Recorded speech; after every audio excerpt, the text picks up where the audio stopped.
Next हमारे पास है radiation dose response relationships, यानी कि रेडिएशन का डोज और रिस्पॉन्स के साथ क्या रिलेशनशिप है, कितने डोज पे कितना रिस्पॉन्स शो होगा, that is called radiation dose response relationships. ठीक है, अब कहते हैं कि although some scientists were working with animals to observe the effects of radiation, a few years after the discovery of X-rays, these studies were not experimentally sound, nor were their results applied. With the advent of the age of the atomic bomb in 1940s, however, interest in radiobiology increased enormously.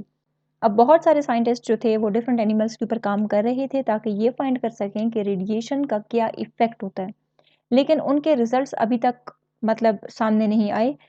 फिर उसके बाद 1940s में atomic bomb की जब आपके पास development हुई तो जो रेडियो बायोलॉजी था उसके अंदर इंटरेस्ट मजीद बढ़ गया। Object of nearly all radio biologic research is the establishment of radiation dose response relationship.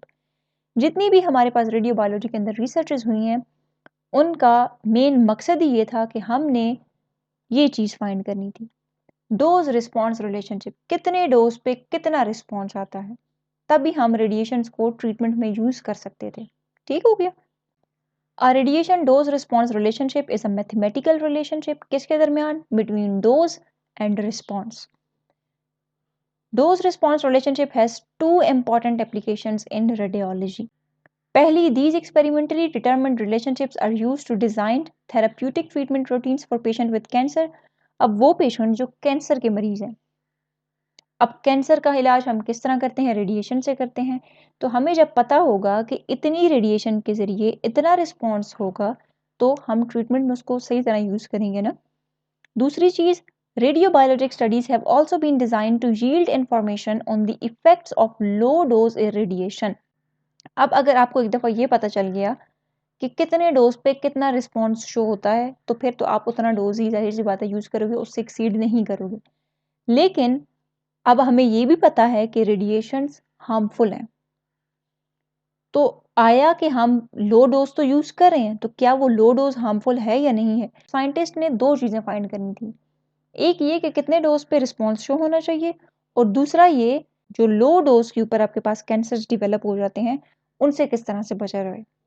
ठीक है, these studies and the dose response relationship revealed provide the basis for radiation management activities and are particularly significant for diagnostic radiology. So इन्हीं की वजह से हमारे पास हम इनको diagnostic में भी यूज़ करते हैं और मैनेजमेंट में भी यूज़ करते हैं। Human responses to radiation exposure fall into two types. अब इसी बेसिस के ऊपर उन्होंने दो टाइप्स बताई हैं, एक होता है हमारे पास डिटर्मिनिस्टिक और दूसरा होता है आपके पास स्टोकेस्टिक। अब हमने बात की ना कि साइंटिस्ट दो चीज़ें फाइंड करना चाहते थे, एक ये कि कितने डोज के ऊपर रिस्पॉन्स होना चाहिए। फॉर एग्जांपल आपके पास हम बात करते हैं स्किन बर्न की, इसका एक लेवल है, साइंटिस्ट ने जब ये ऑब्जर्व किया कि 6 ग्रे की डोज जब दी जाएगी तो स्किन बर्न काज होगी। ठीक है, तो इसका मतलब ये है कि 6 ग्रे डोज पर ही स्किन बर्न होगी, अगर 5 है नहीं होगी, 4 है नहीं होगी, 3 पे नहीं होगी, 2 पे नहीं होगी, सिर्फ और सिर्फ 6 पर होगी। एक चीज, इसको हम कहते हैं डिटर्मिनिस्टिक। डिटर्मिनिस्टिक क्या है, इसके लिए एक थ्रेशोल्ड होता है, उसी एक थ्रेशोल्ड पर ही इफेक्ट कॉज होगा, अदरवाइज इफेक्ट कॉज नहीं होगा। दूसरा आपके पास है स्टोकेस्टिक। दूसरा मेन मकसद क्या था साइंटिस्ट का कि अगर हम लो रेडिएशन यूज कर रहे हैं तो बाज़ औक़ात ऐसा होता है कि लो रेडिएशन पर भी कैंसर्स डेवलप हो जाते हैं, तो that effect is called stochastic. यानी कि जो हाई डोज है वो तो हार्मफुल है ही है, लेकिन लो डोज भी अगर हार्मफुल है तो इस चीज़ को हम कहते हैं स्टोकेस्टिक, यानी कि हमें पता नहीं चलता कि कितने डोज पे कैंसर्स हो जाते हैं बंदों को, लो डोज पर भी, को हम रेडिएशन इंड्यूस्ड कैंसर्स कहते हैं, तो वो लो डोज पर भी डेवलप हो जाते हैं। सो इसको हम कहते हैं स्टोकेस्टिक। एक में आपके पास थ्रेशोल्ड होता है, दूसरे में आपके पास थ्रेशोल्ड नहीं होता है। सो नीचे उन्होंने बताया डिटर्मिनिस्टिक क्या है, स्टोकेस्टिक क्या है। Usually follow high radiation exposure. Deterministic के अंदर हमारे पास क्या होता है, हाई रेडिएशन एक्सपोजर होता है and appear as an early response, और डिटर्मिनिस्टिक आपके पास क्या होगा, अर्ली रिस्पॉन्स, जल्दी रिस्पॉन्स शो होगा। They exhibit a dose threshold. इसके अंदर हमारे पास क्या होता है, डोज थ्रेशोल्ड होता है, यानी कि एक खास अमाउंट का डोज है, इसके ऊपर वो लोकलाइज डैमेज कॉज होगा। There is a dose below which no response occurs. अगर आपके पास जो थ्रेश होल्ड है उससे कम डोज होगा तो किसी किस्म का रिस्पॉन्स शो नहीं होगा। एज रेडिएशन डोज इंक्रीजेस, जैसे जैसे आप लोग रेडिएशन का डोज बढ़ाओगे the severity of response increases, ये बात याद रखनी है। फॉर एग्जाम्पल हमने बात की कि 6 ग्रे की डोज के ऊपर स्किन बर्न हो रहा है, तो अगर 6 ग्रे से ऊपर जाओगे 7, 8, 9, 10 पे जा रहे हो तो स्किन बर्न मजीद स्वेयर होगा। ठीक है, radiation induced skin Burns represent a deterministic response. तो एमसीक्यूज आ सकता है कि जो स्किन बर्न्स हैं आया ये डिटर्मिनिस्टिक इफेक्ट है या स्टोकेस्टिक इफेक्ट है। सो याद रखना है ये हमारे पास डिटर्मिनिस्टिक इफेक्ट्स होते हैं। ठीक है, तो इनके बारे में यहाँ से देखो एमसीक्यूज आ सकते हैं। थ्रेशोल्ड किसके लिए चाहिए होता है, डोज के बढ़ाने से स्वेरिटी किसकी बढ़ती है। ठीक है, हाई रेडिएशन एक्सपोजर कौन फॉलो करता है, तो ये सारे के सारे एमसीक्यूज हैं। ठीक है, देन हमारे पास आते हैं स्टोकेस्टिक रिस्पॉन्सेज। स्टोकेस्टिक कौन से होते हैं आपके पास, और याद रखना स्टोकेस्टिक में हमेशा कैंसर आएंगे। ठीक है, कैंसर हो गया, लीकीमिया, ब्लड का कैंसर हो गया, या फिर जेनेटिक इफेक्ट्स वगैरह किस में आते हैं, स्टोकेस्टिक्स में आते हैं। ये आपके पास क्या होता है, लो रेडिएशन एक्सपोजर को फॉलो करते हैं, यानी कि ये कम एक्सपोजर पर भी हो जाते हैं and appear as a late radiation response. यानी कि आप लोगों ने एक दफ़ा फॉर एग्जांपल आपको रेडिएशन वगैरह से एक्सपोज किया तो उसके काफ़ी अरसे बाद आपको जो है वो कैंसर डेवलप हो गया। ठीक है, और डिटर्मिनिस्टिक जल्दी हो जाते हैं। फॉर एग्जांपल आपको 6 ग्रे का डोज मिला उसी वक्त आपका स्किन बर्न शुरू हो जाएगा, लेकिन स्टोकेस्टिक ऐसा नहीं होता। There is no dose threshold, अब इसमें डोज थ्रेशोल्ड की जरूरत नहीं होती, ये ज्यादा डोजेस पर भी हो सकता है, कम डोजेस पर भी हो सकता है। And as radiation dose increases, जब आप लोग डोज को इंक्रीज करोगे the frequency of response in a population increases. अब ये याद रखना है कि पॉपुलेशन के अंदर फ्रीक्वेंसी ऑफ रिस्पॉन्स, यानी कि पहले अगर फॉर एग्जाम्पल आप लोगों ने 2 ग्रे की डोज दी तो एक बंदे को उसने अफेक्ट किया, तो जब 4 ग्रे की दोगे तो 2 बंदों को अफेक्ट करेगी। समझ आई, यानी कि पॉपुलेशन के अंदर फ्रीक्वेंसी ज्यादा हो जाएगी, ज्यादा बंदों को होना शुरू हो जाएगा। ठीक है, या फिर आप इसको इस तरह भी कह सकते हो कि स्टोकेस्टिक में जब आप लोग डोज को इंक्रीज करोगे तो इंसिडेंस इंक्रीज होगा, बीमारी होने का चांस बढ़ जाएगा। जबकि डिटर्मिनिस्टिक में बीमारी होगी, यानी कि स्किन बर्न होगा, जब डोज ज्यादा करोगे तो मजीद स्वेयर होगा। तो ये सारे के सारे एमसीक्यूज हैं। ठीक है, देन हमारे पास कहते हैं every radiation dose response relationship has 2 characteristics. वो 2 कैरेक्टरिस्टिक्स कौन से हैं, या तो वो लीनियर होगा या वो नॉन लीनियर होगा। लीनियर किसे कहते हैं, पहले मैंने आपको बताया था 1 के बाद 2, 2 के बाद 3, 3 के बाद 4, यानी कि हर एक अगला स्टेप प्रीवियस स्टेप से 1 डिग्री ज्यादा है, ऐसा ही है। और नॉन लीनियर ये होता है कि ये आपके पास इसमें कुछ पता नहीं होता कि कितना बड़ा है। ठीक है, डायरेक्टली प्रोपोर्शनल नहीं होता इसमें, एंड इज ईदर थ्रेशोल्ड और नॉन थ्रेशोल्ड। अब कहते हैं कि जो डोज रिस्पॉन्स रिलेशनशिप है ये या तो लीनियर होंगे, यानी कि एक चीज के बढ़ाने से दूसरी चीज बढ़ेगी, या तो ये नॉन लीनियर होंगे। देन वो कहते हैं कि या तो ये थ्रेशोल्ड होंगे, यानी कि इनको किसी ना किसी एक खास डोज की जरूरत होगी, या ये नॉन थ्रेशोल्ड होंगे, यानी कि इनको डोज की जरूरत नहीं होगी, किसी भी डोज पे शुरू हो जाएंगे। ठीक हो गया, these characteristics can be described mathematically or graphically. The following discussion avoids the math. तो पहले हम करेंगे linear dose response relationships, then हम करेंगे non-linear dose response relationships. अच्छा, figure 34 shows examples of linear dose response relationship which is so named because the response is directly proportional to the radiation dose. linear से क्यों कहा गया, क्योंकि directly proportional है, dose response के directly proportional है, जितना डोज बढ़ाओगे उतना रिस्पॉन्स बढ़ेगा। अगर आप इसको देखो तो ये है लीनियर। एक और आप पहचान याद रख लो कि जो भी स्ट्रेट लाइन होगा वो लीनियर होगा, चाहे वो लाइन जहां से भी स्टार्ट हो, लेकिन स्ट्रेट होनी चाहिए। अगर वो कर्व है तो वो नॉन लीनियर होगा। ठीक हो गया, देन कहते हैं when radiation dose is doubled, यानी कि आप लोगों ने डबल किया तो रिस्पॉन्स भी डबल हो जाएगा। किसमें, लीनियर के केस में, क्योंकि वो डायरेक्टली प्रोपोर्शनल होता है।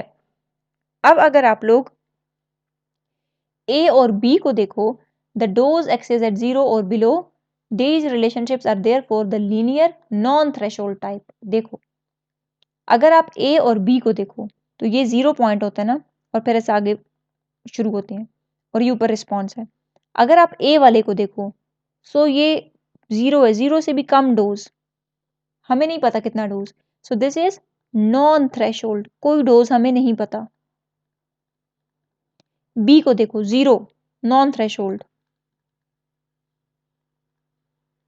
लेकिन है कैसे, सीधे है, तो हम इसको बोलेंगे लीनियर, इसको भी बोलेंगे लीनियर, ठीक है। लेकिन अगर सी और डी को देखो तो ये पीछे से स्टार्ट नहीं हुए, ये इसी पॉइंट से आके इनका रिस्पॉन्स शुरू हुआ। इसका मतलब है कि इनको इस पॉइंट पे फॉर एग्जांपल 6 ग्रे थी, यहाँ पर इसने अपना रिस्पॉन्स शो किया है, इसका मतलब है कि इसको इतनी डोज चाहिए थी। इसी तरह अगर डी की बात करें तो इसको फॉर एग्जाम्पल 10 डोज चाहिए थी, तो इसका थ्रेशोल्ड 10 था। तो ये हमारे पास क्या है, दीज आर दी डिटर्मिनिस्टिक, और ये हमारे पास क्या है, दीज आर दी स्टोकेस्टिक। और एक और बात, हमने पहले कहा था स्टोकेस्टिक लो रेडिएशन डोज है, they follow low radiation dose, तो ये देखो ना 0 0, और deterministic follow high radiation dose, तो यहाँ पर 6 है 10 है, तो ये क्या है, हाई है, ठीक हो गया।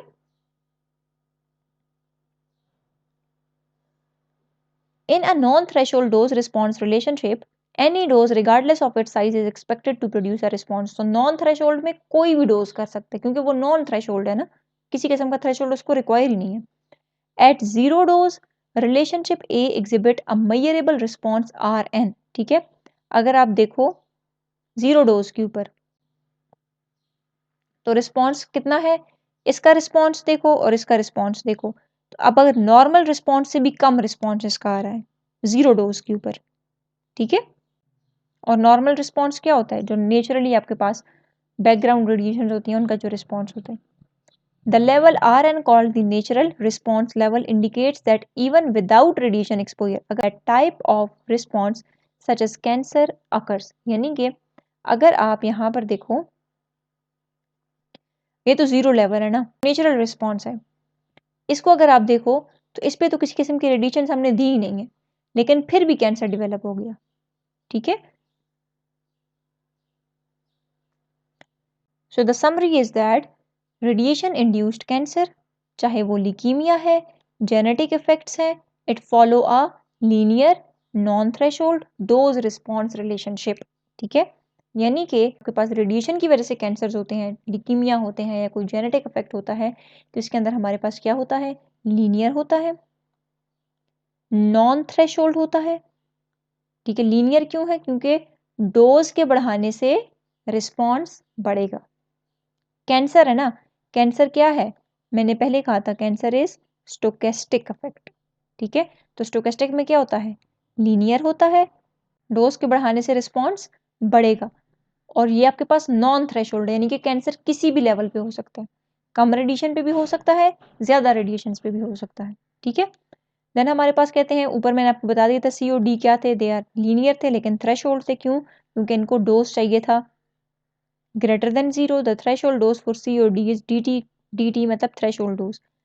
Radiation dose is below dt, अगर आप इसको देखो तो ये हमारे पास dt से कम था, तो किसी किस्म का रिस्पॉन्स शो नहीं हुआ, ठीक है।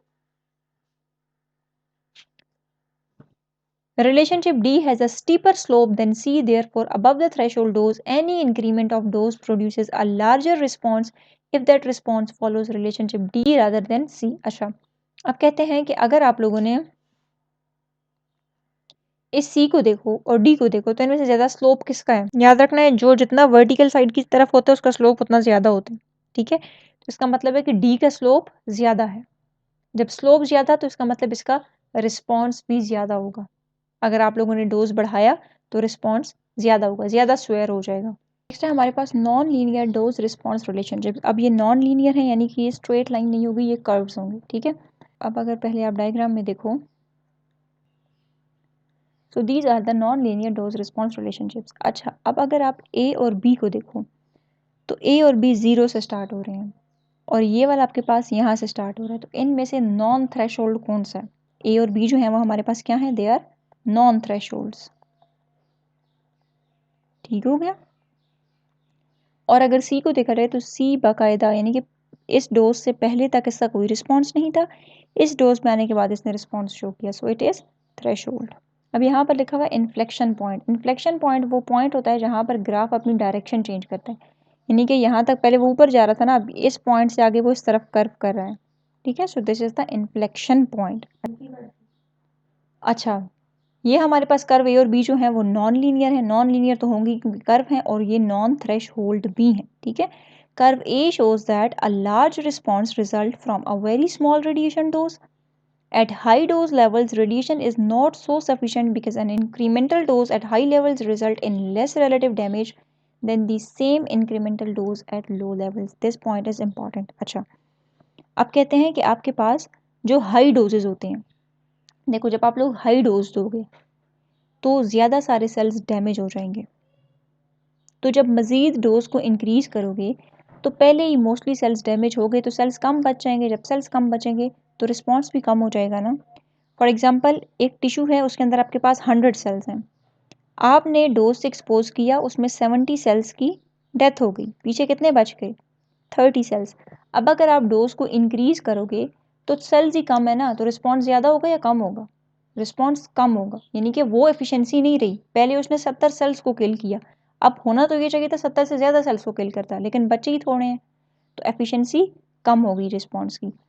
ये किस पे है? हाई डोजेस के ऊपर। लेकिन अगर इसका ऑपोजिट करें, लो डोजेस के ऊपर, क्या होगा? जब लो डोज आप दोगे तो फॉर एग्जांपल 100 में से सिर्फ और सिर्फ 30 सेल्स डैमेज होंगे, पीछे कितने बच गए? 70 सेल्स बच गए। तो जब डोज को इंक्रीज करोगे तो हो सकता है इन 70 में से फिर 50 किल हो जाएं, ठीक है। तो लो डोजेस के ऊपर चूंकि डैमेज कम होता है, इसलिए जब रेडिएशन का डोज इंक्रीज करोगे तो डैमेज ज़्यादा होगा। लेकिन हाई डोजेस पे चूंकि पहले ही डैमेज ज़्यादा हो गया है, तो जब डोज को इंक्रीज करोगे तो फिर इतना आपके पास इंक्रीमेंट नहीं होगा रिस्पॉन्स के अंदर। The dose response relationship represented by curve B is just the opposite. तो कर्व बी जो है वो ऑपोजिट है। अब कर्व बी में क्या कहते हैं कि incremental doses in low dose range produces very little response. At high doses, however, the same increment produces a much larger response. अब अगर आप कर्व बी को देखो तो कर्व बी जो है वो एक ऑपोजिट है। अब एक के ऊपर क्या हो रहा था, देखो लो डोज के ऊपर जब आप लोग थोड़ा सा डोज को इंक्रीज कर रहे थे तो हमारे पास क्या हो रहा था? रिस्पॉन्स ज़्यादा हो रहा था। लेकिन अगर बी को देखो, so this is low dose region ना, यहाँ पे 0 1 2 3, ठीक है, ये लो डोज रीजन है। अब लो डोज रीजन के ऊपर आप लोग जैसे जैसे डोज को इंक्रीज कर रहे हो, देखो तो रिस्पॉन्स इंक्रीज नहीं हो रहा, उतना का उतना ही है रिस्पॉन्स। लेकिन जब आप लोग डोज को जैसे जैसे ज़्यादा कर रहे हो तो हाई डोज के ऊपर रिस्पॉन्स भी ज़्यादा हो रहा है। ए और बी का आपस में ऑपोजिट है, ठीक है।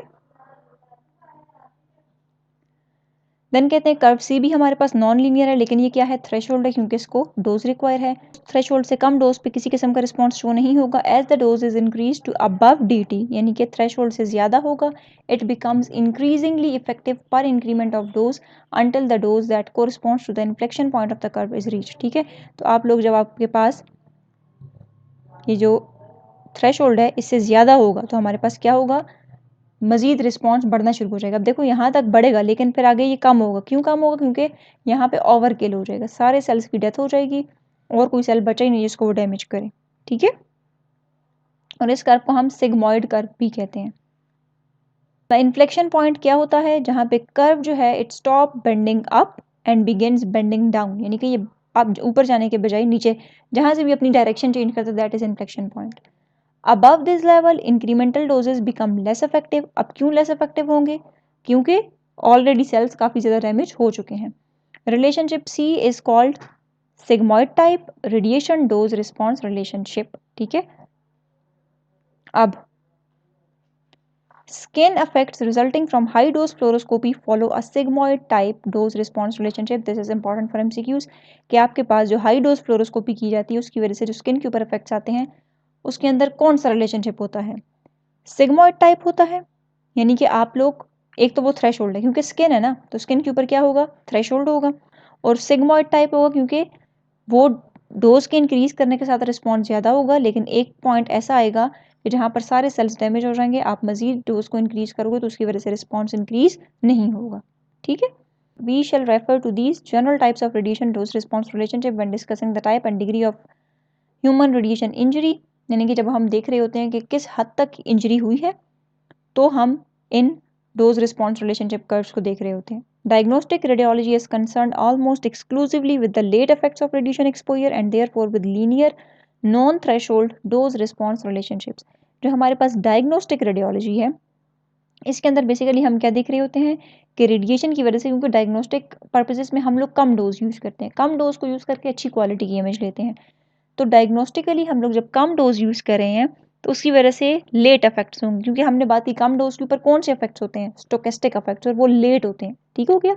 And therefore with linear non threshold dose response relationships, ठीक है, तो वो लीनियर भी होंगे, यानी कि स्टोकेस्टिक हैं, डोज के बढ़ाने से रिस्पॉन्स भी बढ़ेगा। नॉन थ्रेशोल्ड होंगे, नॉन थ्रेशोल्ड मतलब किसी किस्म का थ्रेशोल्ड नहीं चाहिए। देन हमारे पास है कंस्ट्रक्टिंग अ डोज रिस्पॉन्स रिलेशनशिप। हम डोज रिस्पॉन्स रिलेशनशिप कर्व बनाते कैसे हैं? अगर आप फाइंड करना चाहते हो डोज रिस्पॉन्स रिलेशनशिप को फॉर द होल बॉडी, तो ये बहुत ट्रिकी, आप फाइंड नहीं कर सकते। क्यों? क्योंकि हमारी बॉडी के अंदर डिफरेंट टिश्यूज हैं और हर टिश्यू जो है वो हमारे पास डिफरेंटली बिहेव करता है, हर टिश्यू डिफरेंटली रिस्पॉन्ड करेगा रेडिएशन को। ठीक है। even that of early effects because the number of experimental animals that can be used is usually small। अच्छा, अब कहते हैं कि आप लोग अगर ये देखना चाहते हो एनिमल्स के अंदर कि कितने डिग्री ऑफ रिस्पॉन्स शो हुआ है, तो आपके पास आपको अब शो कौन से होंगे? अर्ली इफेक्ट्स शो होंगे ना, जो उसी वक्त होंगे, क्योंकि स्टोकेस्टिक तो लेट होते हैं, वो पता नहीं होता कि कब शुरू हो जाए। तो हम बेसिकली फाइंड कर रहे होते हैं डिटर्मिनिस्टिक इफेक्ट्स। ठीक है। लेकिन जो एनिमल्स पे आप लोग एक्सपेरिमेंट्स कर रहे थे वो बहुत ज़्यादा कम है। ठीक है। और हमारे जो एक्सपेरिमेंट्स हैं वो बहुत ज़्यादा हैं। It is nearly impossible to measure low dose stochastic effects the area of greatest interest in diagnostic imaging. तो हम लोग बेसिकली देखो फाइंड क्या करेंगे, हम रेडिएशन देंगे, जो इफेक्ट शो होगा हम वही फाइंड कर सकते हैं, क्योंकि और वो हमारे पास कौन से होते हैं? वो डिटर्मिनिस्टिक होते हैं। यहाँ पे हमारे पास जो स्टोकेस्टिक होते हैं वो लेट शो होते हैं, तो वो हम फाइंड नहीं कर सकते। उनको फाइंड करने के लिए हम क्या करते हैं? We resort to irradiating to a limited number of animals to a very large doses of radiation। हम लिमिटेड नंबर ऑफ एनिमल्स को बहुत ज़्यादा रेडिएशन डोज देते हैं। जब ज़्यादा रेडिएशन डोज देंगे, दे क्यों रहे हैं? हम फाइंड करना चाह रहे हैं रिस्पॉन्स कितना शो होगा। ठीक है। तो अगर आप देखो the observations on each group result in an ordered pair of data R radiation dose and the associated biologic response. अब अगर आप इस कर्व को देखो, अब यहाँ पर इस ग्राफ के अंदर देखो, तो ये जो आपको 4 पॉइंट्स नज़र आ रहे हैं ना, ये फॉर एग्जांपल आपने 4 एनिमल्स को एक्सपोज किया है रेडिएशन से। ठीक हो गया। और डिफरेंट डोजेस पे, एक को ये डोज दिया, दूसरे को ये डोज दिया, तीसरे को ये और चौथे को ये। और हर एक का रिस्पॉन्स आप देख लो, एक ने ये रिस्पॉन्स किया है, दूसरे ने ये रिस्पॉन्स किया है, तीसरे का रिस्पॉन्स ये है और चौथे का रिस्पॉन्स ये है।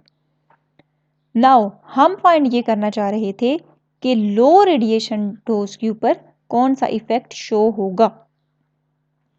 अब हाई डोज के ऊपर तो आपको पता चल गया, ये ऊपर वाला हाई डोज है ना, तो ये तो आपको पता चल गया, क्योंकि ये डिटर्मिनिस्टिक होते हैं, उसी वक्त शो हो जाते हैं, अर्ली शो होते हैं ना, तो इसलिए आपको पता चल गए। तो हम जो आपके पास स्टोकेस्टिक इफेक्ट्स फाइंड करने के लिए क्या करते हैं, ये जो हमारे पास लार्ज डोजेस पे रिस्पॉन्स आया था, इसी से पीछे हम क्या करते हैं, अपनी एक लाइन ड्रॉ कर लेते हैं। This is called extrapolation. High doses वाला तो आपको पता चल गया, लेकिन हाई डोजेस के पीछे आप लोगों ने एक लाइन ड्रॉ कर ली, ये एस्टिमेटेड है। ठीक है। यानी कि ये कंफर्म नहीं है, एस्टिमेटेड है। ये वाला जो है ये मैयर्ड है, ये आप लोगों ने खुद एक्सपेरिमेंटली मैयर किया। अब उसके पीछे आप लोगों ने एक लाइन ड्रॉ कर दी, इसको हम कहते हैं एक्सट्रापोलेशन। ठीक हो गया। अ वे ऑफ एस्टिमेटिंग वैल्यूज। अब अगर आप लोग देखो तो ये वाली डोज वाली साइड है ना, और ये रिस्पॉन्स वाली साइड है, तो डोज वाली साइड के ऊपर ये आपको बार्स नजर आ रही हैं, और रिस्पॉन्स वाली साइड पे आपको ये लंबी लंबी बार्स नजर आ रही हैं। सो इनको हम कहते हैं एरर बार्स। ठीक है।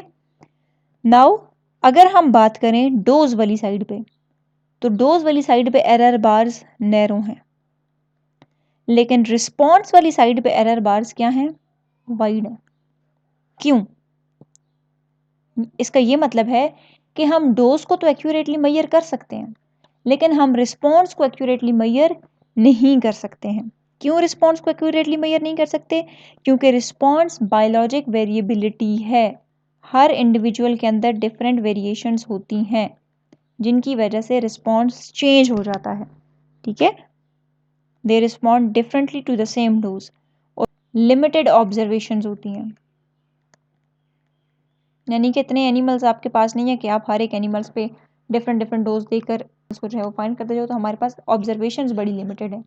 इन दो वजूहात की वजह से हमारे पास रिस्पॉन्स को फाइंड करना बड़ा मुश्किल है। नीचे आपको ये जो पैराग्राफ्स हैं यहाँ पर यही बताया हुआ है कि हमारे पास क्या था, जो इंटरेस्ट था इमेजिंग के अंदर, डायग्नोस्टिक इमेजिंग के अंदर, वो क्या था कि हमने रिस्पॉन्स देखना है, लेकिन कब, कौन से डोज के ऊपर, लो डोजेस के ऊपर, क्योंकि हाई डोजेस के ऊपर तो हमें पता चल जाता है, लो के ऊपर पता नहीं चलता। ठीक है, तो इसको हम डायरेक्टली फाइंड नहीं कर सकते, हम क्या करते हैं, हम एक्स्ट्रापोलेट करते हैं।